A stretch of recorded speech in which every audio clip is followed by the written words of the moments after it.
Hai, Assalamualaikum warahmatullahi taala wabarakatuh dan selamat sejahtera. Nama saya Abdul Rahim bin Abdul Latif. Bersama dengan kawan saya Muhammad Zafar Izam bin Abdul Rauf akan membentangkan tentang alat bantu mengajar yang telah kami sediakan. Baik, nama alat BBM, alat bantu mengajar kami adalah tapak bahaya. Kenapa ia diberikan nama tapak bahaya adalah kerana di tapak itu kami telah sediakan sesuatu yang merupakan gambaran bahaya. Contohnya seperti harimau, buaya dan juga ular. Baik, di situ telah nyata bahawa gambar itu merupakan gambar yang berbahaya atau perkara yang berbahaya, dan kami letakkan di atas cardboard, menjadikan dia sebagai satu tapak, dan ia dinamakan sebagai tapak bahaya. Baik, saya terangkan sedikit ciri-ciri tentang alat bantu mengajar kami, iaitu tapak bahaya. Baik, tapak bahaya ini dibuat daripada cardboard yang dilekatkan dengan gambar haiwan yang seperti saya katakan tadi. Gambar haiwan bahaya seperti buaya, harimau, ular, singa. Okey. Jadi setiap cardboard ni dia mempunyai warna yang cerah. Macam kami telah gunakan warna pink sebagai warna tapak kami, supaya murid-murid boleh nampak dengan lebih jelas tapak itu. Dan tujuan cardboard itu dilekatkan dengan gambar berbahaya adalah apabila kami melakukan aktiviti seperti yang kami rancang, iaitu melompat. Jadi apabila mereka melihat tapak yang berbahaya itu, dengan serta-merta mereka perlu melompat melepasi cardboard ataupun tapak bahaya itu, supaya dikatakan mengelak daripada terkena ancaman yang berbahaya. Jadi dengan cara itu murid-murid boleh melakukan aktiviti yang telah kami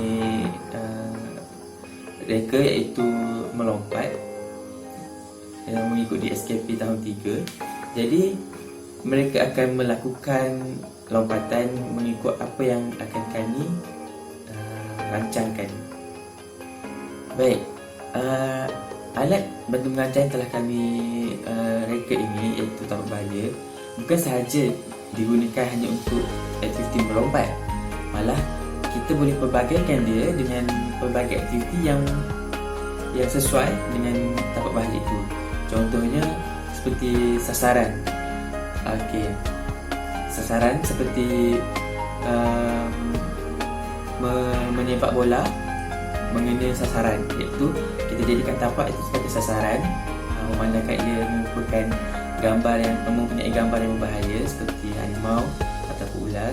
Jadi kita macam bukan nak membunuh, tetapi untuk macam menghalau. Jadi kita menggunakan bola dan kita perlu menyepak bagi mengena tapak itu. Dan mungkin kita boleh pelbagaikan dia lagi dengan aktiviti-aktiviti lain yang mungkin lebih kreatif ataupun lebih menarik. Jadi hanya dengan menggunakan alat BBM kami itu, kita boleh pelbagaikan aktiviti yang boleh digunakan ke atas murid-murid MBK ini ataupun murid berkeperluan khas.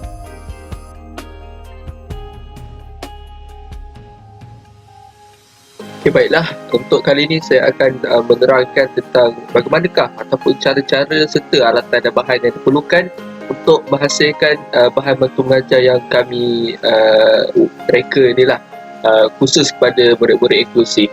Okey, bahan bantu mengajar kami ni sebenarnya kami cipta supaya dia bersifat fleksibel. Maknanya dia boleh digunakan dalam apa-apa bentuk ataupun apa-apa jua kemahiran-kemahiran yang diperlukan oleh guru tersebut lah. Maknanya mereka akan mengitas semula ataupun mengguna semula BBM ini untuk pengajaran-pengajaran masa-masa akan datang. Maknanya dia tidaklah hanya boleh digunakan untuk satu kemahiran saja, tapi boleh menggunakan untuk banyak kemahiran. So kali ini saya akan menceritakan tentang peralatan ataupun bahan serta cara membuat bahan bantu mengajar ini dan kosnya, berapakah yang kita perlu keluarkan untuk kita menghasilkan produk ini. Baiklah, untuk bahan yang diperlukan ialah yang pertama, kita memerlukan gambar.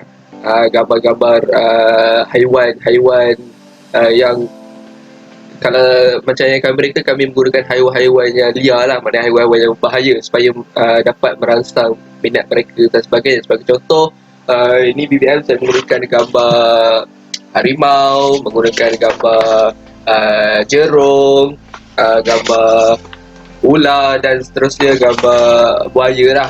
Yang anda boleh menggunakan apa-apa saja gambar yang anda rasa sesuai dengan pengajaran dan seterusnya. Okay, dan juga gambar itu anda boleh print sama ada saiz A4, saiz A3 mengikut keperluan saiz BBM anda itulah. Dan juga anda boleh menggunakan kad manila di bahagian belakang. Maknanya kita tampal gambar tu di atas kad manila ataupun menggunakan cardboard nak lebih keras, dan juga boleh menggunakan perspex lah. Perspex ni kita tengok satu bahan yang agak keras lah supaya tidak mudah rosak bahan batu mengajar itu. Dan seterusnya, untuk melekatkan gambar tu anda boleh menggunakan gam, double sided tape dan sebagainya lah, untuk supaya gambar tu melekat pada cardboard, pada kad manila itulah. Dan boleh menggunakan gunting untuk memotong gambar-gambar tersebut. Dan juga anda boleh membalut gambar-gambar ataupun BBM ni menggunakan plastik pembalut yang luksina tu, supaya dia tidak basah apabila tiba-tiba hujan ke dan sebagainya lah. Kos untuk menghasilkan bahan batu mengajar ini sebenarnya tidak mahal, sangat tidak mahal. Dia mengikut bahan yang anda gunakan. Sekiranya anda menggunakan kertas manila hanya berharga 80 sen hingga ke RM1.20 untuk satu kertas manila yang besar tu lah. Sekiranya anda nak buat satu tapak bahaya, anda boleh memotong kertas kad manila tu pada dua bahagian. Jadi anda akan mendapat dua tapak bahaya menggunakan satu kertas manila saja. Maknanya kos di situ jimat lah. Dan seterusnya, untuk anda print gambar-gambar tersebut, dari sini saya membuat pengiraan bahawa bajet ataupun kos untuk melaksanakan satu tapak bahaya, maknanya satu saja, maknanya satu tapak bahaya macam ni saja, satu saja, adalah sebanyak 50 sen hingga ke RM3 sahaja untuk melaksanakan ataupun menghasilkan bahan batu mengajar ini. Untuk cara menggunakan bahan batu mengajar tapak bahaya ini, kita boleh menggunakannya khusus kepada pelajar-pelajar inklusif, terutamanya untuk kemahiran-kemahiran melompat. Sebagai contoh, aktiviti lompatan, sebagai contoh kemahiran melompat dan mendarat dengan kedua belah kaki, kemahiran melompat satu kaki, apa-apa saja yang melibatkan aktiviti lompatan, seperti video ini.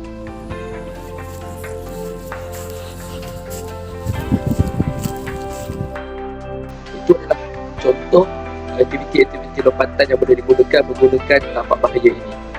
Selain itu, selain lompatan, kita boleh juga gunakan kemahiran-kemahiran untuk sasaran, terutamanya sama ada sasaran, maknanya kita menyepak bola tepat kepada sasaran atau membalik bola tepat pada sasaran lah, seperti video inilah.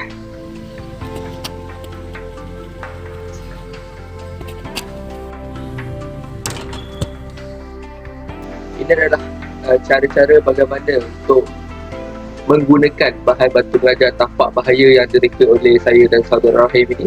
Maknanya sekiranya ada yang berminat untuk melaksanakannya juga, boleh menggunakan kreativiti anda untuk melakukan satu permainan ataupun ansur maju yang menggunakan tapak bahaya ini. Maknanya kita boleh menggunakan tapak bahaya ini untuk pelbagai jenis kemahiran.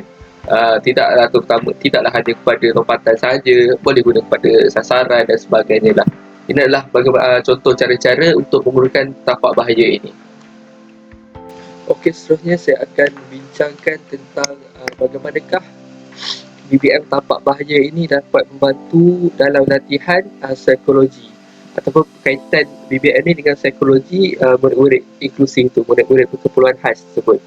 Okey, di sini kita dapat lihat latihan psikologi yang sesuai untuk murid-murid ini menggunakan BBM ini. Yang pertama ialah latihan imagery. Okey, latihan imagery ini ialah kita menggunakan visual dalam minda kita dahulu sebelum kita melakukan aktiviti yang sebenar ataupun sebelum kita melakukan lakuan yang di dalam dunia nyata lah. kali ini merujuk kepada kata-kata daripada Orlik, iaitu latihan imagery memberi peluang seorang berdepan dengan masalah-masalah tertentu dengan cara menggambarkan masalah tersebut dalam minda sebelum dia melakukan pelakuan tersebut di dunia nyata. Maksudnya dekat sini ialah latihan yang kita akan buat untuk pelajar ni ialah melompat, melepasi tapak bahaya dan mendarat dengan kedua belah kaki. Okey, di sini sebelum mereka melakukan aktiviti latihan ini, kita akan memberi gambaran kepada mereka, iaitu kita akan cakap kepada pelajar-pelajar berkeperluan khas sini, okey, awak akan melakukan aktiviti melompat, ada tapak bahaya kat sini, so awak kena lompat dan mendarat dengan kedua belah kaki. Okey, maka kat sini pelajar itu akan menggambarkan aktiviti tersebut dalam minda mereka dahulu. Mereka akan berfikir, oh kalau jumpa tapak bahaya ni mereka akan lompat dahulu. Sebelum mereka melakukan aktiviti yang sebenar. Hal ini kerana sebab apabila mereka menggambarkan lakuan itu dalam minda mereka terlebih dahulu, mereka akan mendapat idea bagaimanakah untuk melompat, apakah cara untuk mendarat dengan kedua belah kaki. Kat situ mereka dapat tahulah apa pelakuan yang perlu dibuat sebelum mereka melakukan pelakuan tersebut. Sebab apa latihan imagery ni penting? Kerana latihan imagery ni dapat membantu pelajar tu menguasai kemahiran-kemahiran yang baru, dan juga dapat memberikan mereka motivasi, meningkatkan kebangkitan mereka dalam kemahiran tersebut. Sebab bila mereka memikirkan tentang lakuan tersebut, mereka fikir macam, oh saya boleh buat lakuan ni, jadi mereka akan memotivasi lah, mereka akan meningkatkan kebangkitan mereka sebab kerana mereka fikir mereka boleh buat, mereka dah menggambarkan, jadi mereka akan dapat buat pelakuan melompat, melepasi BBM tapak bahaya ni dan mendarat kedua belah kaki lah. Ini adalah kaitan yang pertama dengan psikologi berdasarkan BBM yang kami buat dan juga latihan yang diberikan kepada pelajar-pelajar lah. Baik, kita teruskan dari sudut psikologi, iaitu di mana saya akan menerangkan tentang teori keperluan matlamat ataupun penetapan matlamat. Baik, teori penetapan matlamat ini ataupun goal setting theory telah dipelopori dan dikemukakan oleh Edwin A. Locke pada akhir tahun 1960-an. Baik, Edwin Locke ni mengaitkan asas motivasi individu dalam melakukan sesuatu aktiviti bergantung kepada keinginannya untuk mencapai sesuatu matlamat, dan matlamat itu mewakili tindakan yang akan dilakukan pada masa akan datang. Baik, di dalam teori ini terdapat 5 prinsip asas penetapan matlamat. Dan yang pertama adalah kejelasan. Kejelasan ini adalah maklumat haruslah jelas, ataupun matlamat itu haruslah jelas. Di mana kami telah menyediakan beberapa objektif yang berkait dengan matlamat jangka masa panjang dan juga matlamat jangka masa pendek. Baik, dengan adanya matlamat ini, kami akan mengukur ataupun dapat memerhatikan pergerakan ataupun perlakuan yang akan dilakukan oleh murid MBK itu sendiri. Dan yang kedua adalah mencabar. Apa yang dimaksudkan mencabar di sini adalah aktiviti yang kami lakukan itu akan mencabar diri pelajar ataupun murid MBK itu sendiri, kerana mereka mempunyai masalah dari segi fizikal atau mental, dan dengan adanya aktiviti kami ini, dia akan mencabar dirinya dan juga mencabar kami sendiri untuk menjayakan aktiviti yang kami hasilkan. Dan yang ketiga adalah komitmen. Komitmen di sini bermaksud pelajar itu atau murid itu sendiri merasakan bahawa mereka berada di dalam situasi yang sebenar berdasarkan aktiviti yang kami hasilkan lah. Maksudnya seperti contoh, diibaratkan tapak bahaya itu, dengan menggunakan tapak bahaya itu, pelajar itu membayangkan ataupun merasakan bahawa tapak bahaya itu memang betul-betul wujud, dan apabila mereka melihat tapak itu, mereka akan sendiri melakukan refleks untuk melompat ataupun mengelak daripada kawasan yang terdapatnya bertapak bahaya itu. Okey, dan yang keempat adalah maklum balas.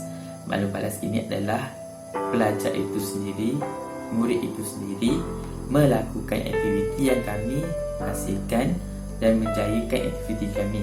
Sama ada matlamat kami itu tercapai ataupun tidak, itu akan dilihat apabila murid itu menghabiskan keseluruh aktiviti kami. Maklum balas ini adalah juga untuk memberikan peluang kepada murid-murid MBK ini untuk melakukan aktiviti yang disediakan dan juga menghakis perasaan perasaan rendah diri kerana kekurangan mereka. Jadi dengan cara memberikan aktiviti ini dan membuatkan mereka lebih berasa yakin untuk melakukan, akan meningkatkan keyakinan diri ataupun meningkatkan lagi pencapaian diri mereka untuk melakukan aktiviti ataupun meneruskan kehidupan mereka pada masa akan datang. Okay. Dan yang terakhir sekali adalah kerumitan tugas. Di sini kami telah menyediakan dua jenis aktiviti, iaitu pada kemuncak rancangan pengajaran kami. Dua jenis aktiviti ini, yang pertama adalah melompat dan yang kedua adalah menyelesaikan puzzle.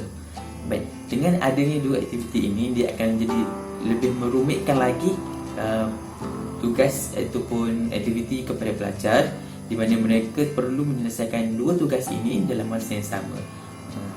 Pada masa yang sama mereka perlu melompat melepasi halangan, dan pada masa yang sama juga mereka perlu mengambil serpihan-serpihan puzzle yang telah kami potong untuk dibawa ke kawasan yang telah kami sediakan, dan perlu menyantum serta menyebut, dan setelah menyantun itu mereka perlu menyebut gambar apa yang telah mereka cantumkan itu. Baik, itu merupakan prinsip asas dalam penetapan matlamat sebelum dan semasa dan juga selepas kita melakukan rancangan pengajaran kita, supaya pengajaran itu, proses PDP yang berlaku akan berjalan dengan lancar ataupun mencapai matlamat yang dikehendaki dalam proses PDP. Untuk berkaitan BBM kami ni dalam lakukan motor ialah kami akan merancang satu latihan ataupun satu aktiviti untuk meningkatkan kemahiran motor halus dan motor kasar pelajar berkeperluan khas tersebut. Aktiviti yang kami akan lakukan ialah kami akan menggunakan tapak bahaya itu sebagai tapak supaya pelajar itu dapat melompat melepasinya. Pelajar akan melompat melepasi 4 tapak bahaya dan berlari ke dalam bakul. Dalam bakul tu ada keratan gambar, dan pelajar itu perlu mengambil satu saja keratan gambar pada bakul dan berlari ke kawasan permulaan, meletakkan keratan gambar dan mengulanginya sehingga keratan gambar itu dicantumkan menjadi satu gambar lah, iaitu gambar haiwan. Pelajar itu akan menyebut gambar haiwan itulah. Ini adalah aktiviti atau pelatihan yang kami lakukan untuk pelajar inklusif atau pelajar berkeperluan khas tu, untuk meningkatkan dia punya kemahiran motor halus dan motor kasar mereka. Itu aktiviti yang sangat mudah untuk mereka lakukan lah, sebab mereka ni murid-murid yang memerlukan keperluan yang khas lah. Untuk kita tengok lebih lanjut aktiviti tersebut, jom kita tengok video sebelah.